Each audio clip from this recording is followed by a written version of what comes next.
Well, welcome back, everyone. Broadcasting live from the Sessions Family Georgia Tennis Hall of Fame and Museum. This is Darren Potke. Our next installment of catching up with our various Georgia Tennis Hall of Fame members. And today, we are very blessed to be joined by 2010 inductee and a legend here in our state, Peter Howell. Peter, how are you today? I'm great. Thank you, Darren. It's a pleasure to be here. Yeah, thanks so much for joining us today. I guess the first question is, we've now been dealing with the coronavirus pandemic for what, 4.5 months, maybe even 5 at this point. The days and months go on. So how have you been? What have you been doing these last 4 or 5 months to stay active, both in and out of tennis? Well, first of all, I felt so badly for my college seniors losing their last semester of play. That was hard to take. And then, of course, the camp was canceled as well. So those two things, I picked a great time to be able to get out. Well, it's funny. I actually, I've been staying busy. I've been playing some pickleball with some friends, and my wife and I are fortunate we can get out and walk 9 holes and social distance away from people, hit the golf ball a little bit. I wish I could hit some tennis balls, but my shoulder, unfortunately, has gone to bone on bone, and it gets real mad at me. Yeah, sure. So growing up in the South here, in the Howell family, I mean, one of the most, if not the most influential family in tennis, maybe in the history of this part of the country in the sport. You're one of 6 children. So what was that like growing up in the family? And obviously tennis was a huge part of your family dynamic and kind of, what gave you guys some identity. Could you talk about that? Well, my mother and father both played, and they built a court in the backyard. Oh. And I was number 5 out of 6 kids, and so I sort of came along because everybody else did.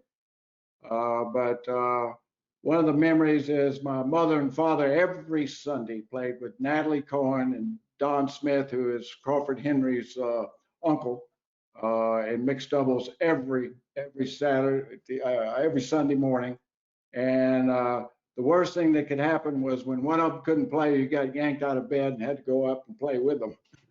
Oh. But we grew up in junior tennis. Mother was a tremendous supporter of junior tennis. I was sort of I would say, in the shadow of my brother Richard, who had an outstanding junior career. I was pretty good, but but compared to Richard, I wasn't quite good. But it's amazing when I look back on it that all 6 of us played collegiate tennis. Yeah, amazing. My 3 brothers played at Princeton. I played at Vanderbilt. My 2 sisters played at Vassar. Oh, okay. Up in New York. Yeah, and I believe actually that they got where was AIAW was the big women's thing, but they played NCAA at Vassar, and my sisters playing together, which is pretty amazing because they didn't get along on the court that well. Right. Got to the semifinals of the NCAA regional. Oh, interesting. Yeah, I've always felt strongly that one of the most powerful forces in nature that isn't really talked about is the sibling rivalry. It drives a lot of things in families. So certainly, with your relationship with your brothers and sister, Richard being a great junior, it probably did. Looking back, Peter, it was a great positive, right? It probably pushed you to try to be the best person on and off the court you could be. Would you agree with that? I would agree with that. And I was fortunate when he moved out of the age group that it became sort of more my age group. And I was fortunate to be ranked number 1 in doubles in the state in the 14s, 16s, and 18s. And I was always number 2 in the state in the 14s, 16s, and 18 singles. Wow.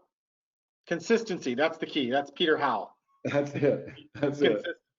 So you mentioned, you went on and played it at Vanderbilt. What first off, fantastic campus, one of my favorite campuses to visit in a great city of Nashville. But I was always curious, how did you end up at Vanderbilt? What made you decide to go there? Well, I played the Tennessee State Open, which was held on the Vandy campus in Centennial Park. And I met the coach, Jack Vrievelt, and he took an interest in me. Secondly, I had a great senior year at Episcopal High School. I went undefeated, and I guess my big win of that time was I beat Freddie McNair at Landon. Okay.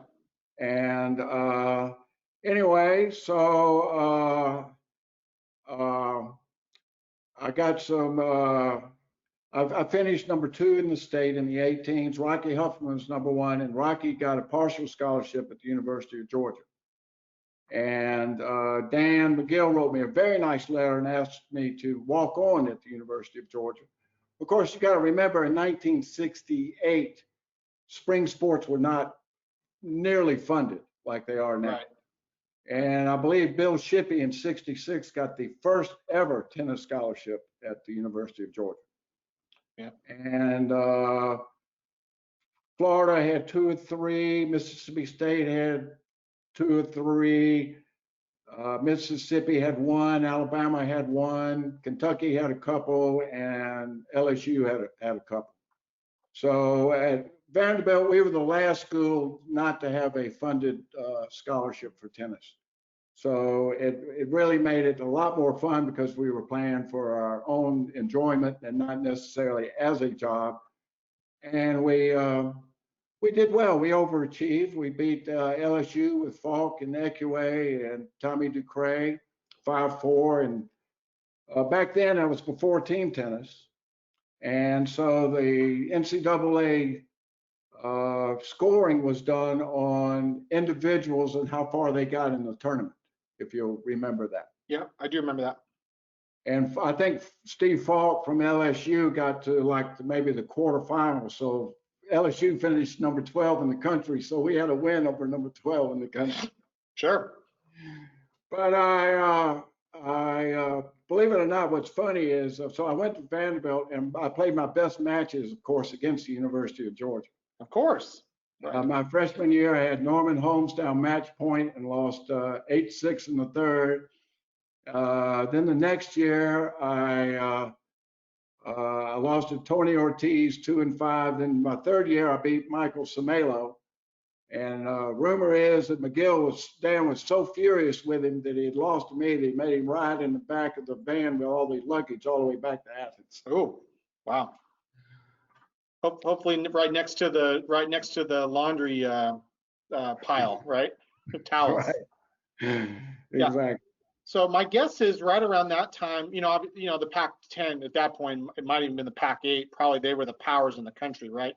SC, Right. UCLA, Stanford. Maybe was it right around that time that the SEC started to kind of rise up as a real strong competitive tennis conference? Was that right about the time? Or? Yes, I think so. Mississippi State was very strong because their coach would go to the Orange Bowl and grab anybody that won 2 matches to go to Mississippi State. Particularly if they spoke French. Yeah. Yeah. And where is Starkville, Mississippi? Oh, kid, it's on the beach. You're gonna love it. Yeah. Stark Vegas. So they had like Graham Primrose and Bobby Bryan and Rod Cadwallader and Hugh Thompson played number 5 when I was playing at Vanderbilt. So that gives you an idea of the strength of Mississippi State. But Mississippi State and Florida was the other great team with Armstead Neely. Charlie Owens was there for a year. Jamie Presley, Greg Hilly, bunch of really good Southern players. Sure. Tennessee was tough with Mosier, and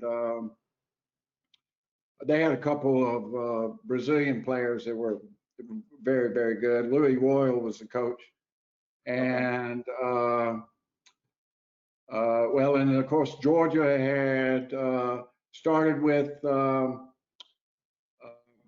Shippey and Tony Ortiz and Norman Holmes and Mike Samelo, Sam Fuller. in that group, and then of course Birchmore came right behind them, and Right, then Danny. they just went Yeah, straight up from there. yeah. No, they started getting really good. So, but so then you finished at Vandy, and Peter, I think I think you could argue that you started a revolution.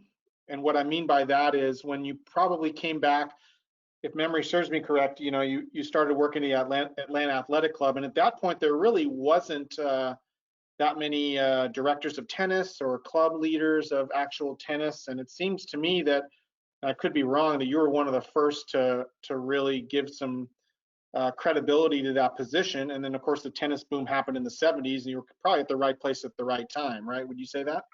Well, yeah, I felt I felt sort of lucky. I sometimes joke that I was standing on the beach with a surfboard when the tidal wave hit. Yeah, in Starkville. And when I started at I intended to go to Georgia State and get my master's in business administration. And I got a job at the Atlanta Athletic Club. Joe Becknell had left and gone to Cumberland Indoor Club. And that was 1971. Alta started league tennis. A couple years later, Billie Jean King beat Bobby Riggs, and all hell broke loose. All the bridge games in town broke up, and every 55-year-old lady wanted to learn how to play tennis and beat their husbands. Right. And the boom started. And when I started, there were two professionals over the age of 40 in the game. Dave Rathkamp at Cherokee, and Jack Waters, legendary, great Jack Waters at the driving club, who had taught me to play. Jack Rogers had moved to Bradenton and actually built what is now IMG. Yeah. Wow. Interesting. Interesting fun fact. I discovered the other day that Billie Jean actually drafted Bobby Riggs in the first ever World Team Tennis draft for her team, but they couldn't come to an agreement apparently on salary or something, so it never happened. But that's amazing. After she beat him, she actually drafted him in the inaugural. Well, what was funny to me is years later at the Standard Club, I'm running the men's national 60 clay court championships, and Jason Morton is playing. And Jason, of course, was in the chair for the Billie Jean King Riggs match at the Houston Astrodome. Right. Amazing.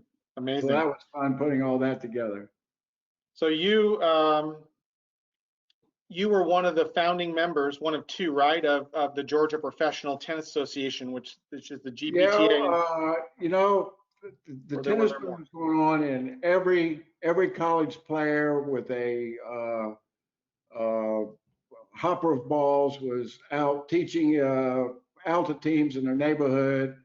And we had been discussion among ourselves with some other people, Joe Dennis, Cindy Brady, Pride Evans, myself. We had discussed the fact that we needed a grassroots organization to network and help better the standards of teaching in the area. And so in 1977, Pride and I sent out a letter to about 20 of the club professionals in the area at the time. 11 responded, 7 showed up for a meeting. And those were our charter members. Right, there's your board members. That was it. And it took off. Yeah, and did it ever. It was really, really fun, and it was great. We had seminars, we had speakers. One year at the I guess it was Atlanta Senior Open, Atlanta Senior Tournament. It was held at the Northside, then the Northside Athletic Club at Moore's Mill. Okay. And we had a meeting there, and we had both Tim Heckler, executive director of the USPTA, and Dan Santorum, executive director of the PTR, speaking at the same podium very casually in front of about 25 pros drinking beer. Can we get you guys to help this little dispute with our governor and our mayor, since you guys seem able to bring people together? That's fantastic. But Peter, I mean, this doesn't happen almost anywhere. I'm not aware of any other part of the country that has this developed an organization for its teaching pros. Certainly at UST Georgia, we've been able to partner on GPTA with some projects. We've really enjoyed that, and it's still going strong. Don Massiantonio is the president now. GPTA is strong, and what an amazing visionary for you guys to put that together, to be that. Just it doesn't happen everywhere else. Well, I think one of the keys was that league tennis expanded so broadly that there was enough business for everyone in their local little swim and tennis club, the local area, and we didn't have the petty infighting over whose student was whose. Right. And that was, I think that was a huge benefit for us that a lot of smaller communities weren't able to get past. Right. The famous supply-demand economic principle. Right, and due to the GPTA, if I may say so, my own thinking on this is that the USPTA Georgia, the USPTA state associations are spinoffs of the GPTA. I would agree with that based on the research I've done and people I've talked to. Yeah, just again, you guys led the way. An amazing visionary there to determine that need. So then after you left Atlanta Athletic Club, you went to Ansley for a little bit, did great things there, but really wanted to ask you, your next stop, I believe, was at Bitsy Grant Tennis Center, just an iconic facility here in Atlanta, nationally known, almost world known. I know that facility, it has a special place, right, for you personally, and plus your relationship with actually Bitsy Grant. Can you talk about your time at Bitsy Grant and maybe some of the things you learned from Mr. Grant and how you still are involved today? About age 4 or 5, when my brothers would be taking a lesson from Jack Rogers, and I'd be making sandcastles in the clay under the bleachers. Okay.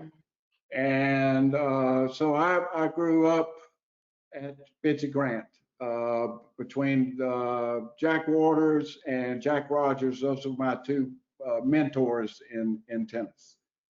And Bitsy was a special place, especially when in that time in the 60s, there would be a 3-hour waiting list, and you didn't need a game to play tennis. You just showed up at Bitsy, and there was always somebody there for you to play. And then they had Coach Dodd would broker all the games. He would put Pete, you, and Phil over here.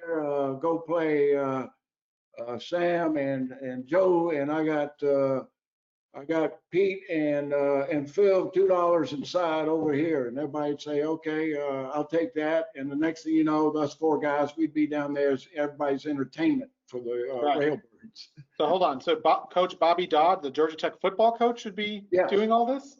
Yeah. Really? Wow. Yeah. Dodd and Grant they played checkers every day. And they played tennis every day.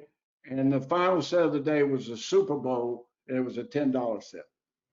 Oh, big money back then. That was big money, exactly.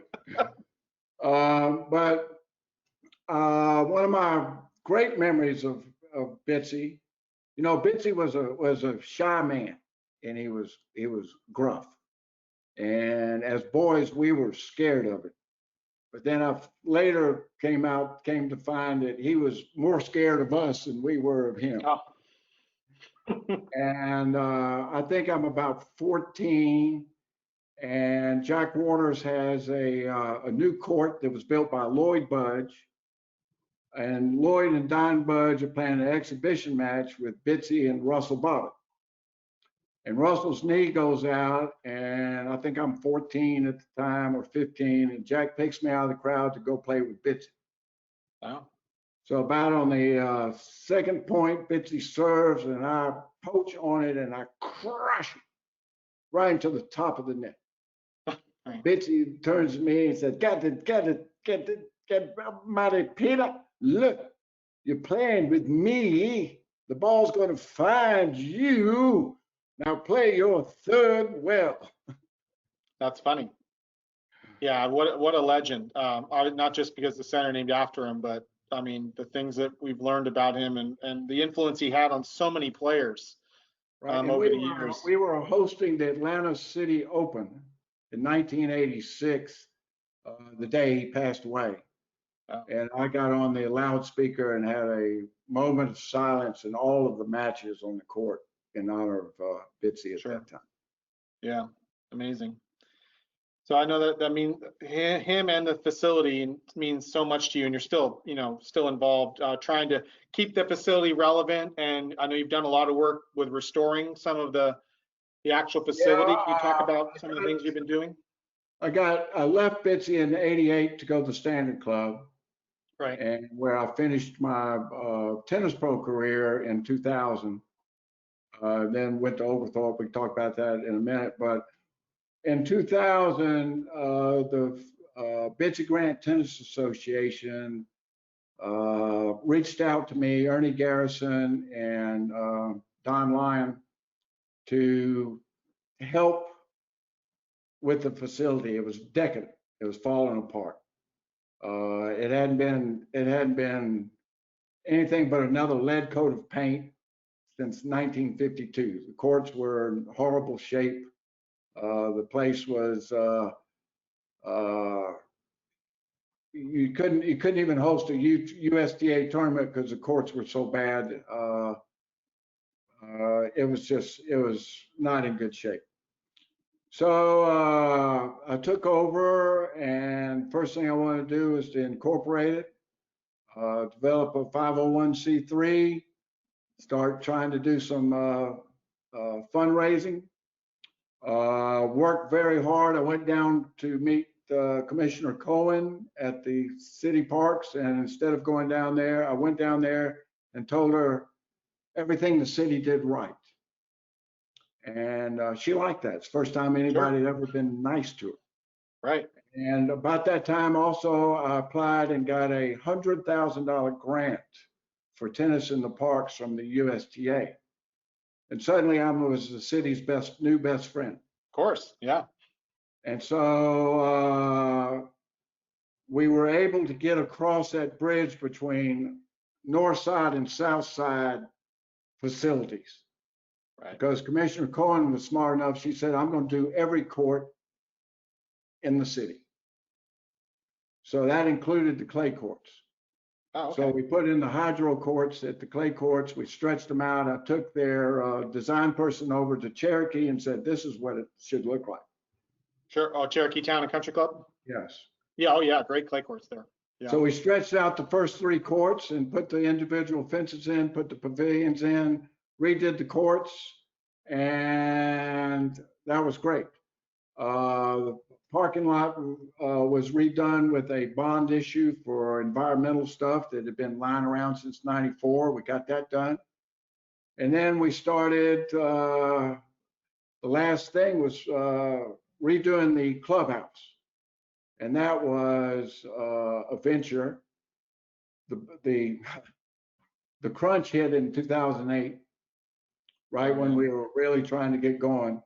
Fortunately, we had a great benefactor that you are aware of for tennis, Mr. Jim Kennedy, gave us a huge lead gift, which enabled us to spin off of. Also, we got a break that the American Tennis Association wished to host their nationals in Atlanta. Perfect. And the mayor was very excited about that. So we finally got a little bit of city help. So we put $1.2 million into renovating Bitsy Grant and turning the corner on it. And now it is just going gangbusters. I worked very hard with the commissioner also to get the city out of the tennis business and to bring in a professional management people to run the facility. Right. And the city facilities are way ahead of where they were. Yeah. I'm very proud of that. Yeah, I mean, just walking into Bitsy Grant, you just feel the history. I mean, the place has got a certain magic, and it's just a real inspiration. And Peter, you've been such a huge part of that, so we salute you on that. So after you were done, you mentioned you did go to the Standard Club, but then basically where you and I sort of worked together a little bit and knew each other more was your time at Oglethorpe. So be honest, when you walked into the interview room, um, was the first question you got asked, what you need to tell us what a stormy petrel is? Yeah, Stormy Petrel. It's a Petrol, the famous. petrol in the Yeah. 70s. It's a petrol now in the Okay. 2000s. Yeah, it's the I think sponsorship the deal. mascot is Petey the Petrel, so that's why Ah, it has to be okay. Petrel. But Okay. the Stormy Petrel is actually a coastal bird. Right. And the Nice. myth is that when James Edward Oglethorpe was out at sea floundering on the verge of mutiny, out of water and food, that a bird flew by, and in his infinite wisdom, he said, bird equals land, follow that bird. So Oh, he followed that bird into what became the port of Savannah and founded Georgia, and it's all because of the Stormy Petrel. wow. And it's the So, only bird that can fly against the Arctic wind, and we've been flying uphill ever since. right, right, exactly. Exactly. Well, you got Emory in the same town as you. So I mean, in terms of athletics, but you did a fantastic job there. You were there 18 seasons. And it's interesting what you mentioned about your time at Vanderbilt and how, you've found some pride in your teammates of not just playing for the school, but playing for yourself and the school and not really having a financial tie of scholarship. Obviously, Division III doesn't have that. Is that what maybe subconsciously attracted you to Vanderbilt? The Division III athletic and coaching philosophy? Is that something you thought of when you decided to go there, or what made you decide to hang up your days as a teaching pro and go into the college coaching world? Well, I'd had a little bit of health issues, Okay. okay, and also I just decided that I'm really tired of teaching 10-year-olds that want to play home run derby and don't want to really be there. And I wanted to go, and Oglethorpe was a tremendous opportunity because it was last in the conference. I mean, it was, well, let's just say we were an 11-team league and we were 13th. 12 I was was thinking you were plenty. 12th or 13th place. Right. Yeah. Right. But started to find some players that wanted an opportunity to play against the best, and started to build a program. Division III tennis is the players are playing for their own personal enjoyment because they love the game. Sure. Many of them have to work. Many of them are studying like crazy to be doctors and lawyers, and are taking a huge academic load. As a matter of fact, I have to recruit the brightest because those are the ones that can get the most merit scholarship so they can afford to go to a private school. Right. So, uh, basically, college tennis D3 was my classroom. And we just taught the great lessons, life lessons that tennis teaches, which are, personal accountability, staying in the moment, rigorous honesty. You cannot embarrass the team with making bad calls. That's not tolerated. Yep.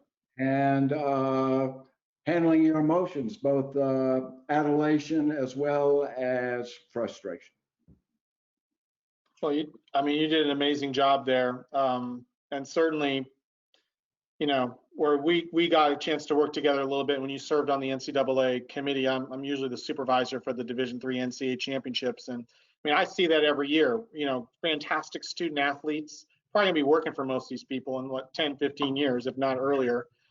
I'll never forget, 20 minutes before a national championship match, a coach pulled me aside and said, the other coach is okay with us starting 10 minutes late. My number 5 player just finished her last final exam. I mean, can you imagine that? at the Division I level. I mean, that, I mean, they're great student athletes too at the Division I level. Don't get me wrong, but I monitored a lot of tests on the road. yeah, yeah, I'm sure you did. I'm sure you did. And you had some great players. I remember when you had CJ Antonio Yes, that qualified for the we individuals. won So the conference in 2016. We're the only school in the conference to have beaten Swanee. We edged into the national rankings for a minor period of time. it's fine. We've been ranked regionally in the NCAA Atlantic South region, one of the 4 regions of NCAA, for I think 12 of the past 14 years. And we've done okay for a small school. It is in the shadow of the evil empire Emory. Now, great program. Defending national champion on the men's side, Yes. as you know, since we didn't have a championship this year because of the pandemic, unfortunately. But Yeah. no, I mean, Peter, you just did an amazing job there. I mean, basically, Oglethorpe was greatly respected as a legitimate program because of your leadership, both on the men's and women's side. Tremendous student athletes, and I know you probably get a little satisfaction playing a small part in their development through those years. So, Well, one of the great things job. that my players did was, I believe we always handled ourselves with class. We were Yep. never in anybody's face. We were never the cause of incidents on the court. And Right. I'm very, very, very proud of that. We respected the game and we respected our opponents. Well, it starts at the top. I mean, let's be Well, honest. the The head hardest coach thing sets I the had to tone. do So, really was to, I would have this conversation often, which was, player A, I've got real confidence in you. As a matter of fact, I have more confidence in you than you have in you. right. You've got to understand you can play. Just go out and enjoy yourself and let Yeah. it go. Yeah. Play plus or minus 5% of normal. You'll be fine. Yeah. Well, College Tennis was lucky to have you involved both as a coach and as someone who also gave back via committees. And I'm sure you served on more committees than you care to remember for college tennis, both with the IT and the NCAA. But thank you so much for everything you've done at that particular level of college tennis. D3 needs more Peter Howells, and thankfully there are a lot of people like you coaching in Division III. Some tremendous coaches out there. So thanks for doing that. Just a couple more things here. Can you talk about, you're real committed to arguably the best adult event in our state, the Georgia Adult Senior Open at Bitsy Grant. Unfortunately, I had to cancel it this year because of the pandemic. But Right. how did you decide? How did you get involved with that event? And anything you're most proud of? You bring out a great field of players, probably better than anyone else. So. Well, I've had a lot of experience in running tournaments. For 8 years at Bitsy, we ran the men's national 40 clays. Oh, okay. For 12 years at the Standard Club, we ran the men's national 60 men's clay. So when the opportunity came at Bitsy, and we had just redone the courts, and we wanted to get Bitsy back on the map, we went after the Georgia State Adult Senior Open. And the first year, we also used it as a great fundraiser. We had the big tent. We had the Bixie Slam. We had food from the French Open, the Australian Open, Oh. U.S. Open, the French Open. We did the whole thing. And but the main thing that made the tournament is that we ran it as a players' tournament. Tournaments are for the players, and if you can make it an event that is fun for the players, then you will have a tremendous success. And so the camaraderie of the event is a huge portion. I think the fact that we would have a cookout on campus right there on the courts, both Saturday and Sunday, the two main days of the tournament when we would have everybody there. I would call different people in different age groups to say, hey, do you know if so and so is well, if they're going to be playing, why don't you give him a call, and this type of Right. stuff. And also the other thing is I would listen to the other players as far as seeding the tournament, so that you know we're doing it right, and using every possible means to uh, get the people in the right positions that they belong in the draws. And the other thing is the tournament desk is, you got to have pleasant people. You got to have people that are there because they want to be there, because it's fun for them, and that makes it welcoming and fun for the players. Sure. One of the other big things is you have to have I was very fortunate that the community association, the Friends of Bitsy Grant, saw it as an ideal way to promote the facility and bought into it completely. And we got some volunteer help that was sorely needed, and that's what I think is also missing at some of the areas there, that the pro tournament director tries to run the tournament by himself, and you know you need a bunch of other people to do things for you. Sure. Yeah, I've done an amazing job, and I know I know we talked offline about the disappointment of this year's event being canceled, but God willing, they'll be back in 2021 amongst all the other great events we have. So I hope stay involved in that, Peter. We need you. Well, thanks. So last two things here. USTA Georgia, gave you the highest honor that they can bestow on anyone in our state with the Ruth Briner-Lay Lifetime Achievement Award. Thoughts on receiving that award? Some great people, including yourself, have been the recipient of those. Leslie Shields this past year. Did you know Ruth at all growing up, or did you have any? Yeah, I knew Ruth very well. She and my mother were contemporaries and played a great deal together. I knew her also from her work as the Junior Whiteman Cup team coach or selector. Okay. She was also very involved in Southern tennis back in the days when Natalie was the secretary, I guess. Ruth was, I don't know, maybe treasurer or something like that, but seems like dozens of years. And Ruth was a tremendous contributor to tennis, and especially junior tennis. And I greatly enjoyed Ruth and her daughter Louis, her husband Joe, and